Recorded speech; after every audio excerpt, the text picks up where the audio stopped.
this is Amelia Forczak with Pithy Wordsmithery, and today I want to talk about the what, the where, and the why in your outlines.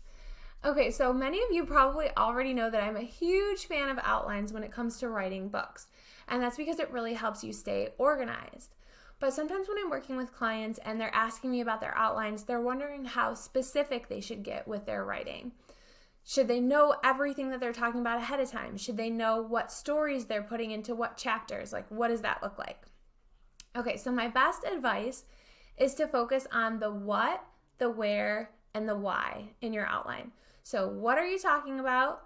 Where are you talking about it? And why are you talking about it? So you can really fill in all of the other stuff later.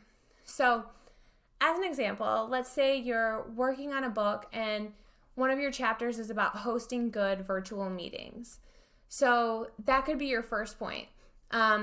Maybe it's that a lot of virtual meetings are bad. Okay, so that's your first point. You know what you're talking about. You know where you're talking about it at the beginning and why, because that's really going to set up the whole rest of the chapter. But how are you going to talk about that? How are you going to describe that most virtual meetings are bad? Are you going to tell a story of virtual meetings gone wrong? Are you going to give an example?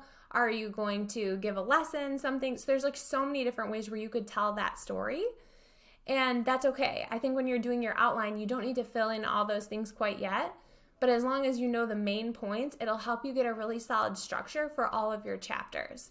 And then when you're actually writing, it's okay to have it be a little bit of a discovery process. Like, you want it to be fun and get your creative juices flowing. And I think if you map out the how ahead of time with every little bit, it can sort of like suck that out of the process and not make it as fun. So I think if you're just focusing on the what, the where, and the why, and the how comes later, I think that'll make your outlining process so much more enjoyable and easy.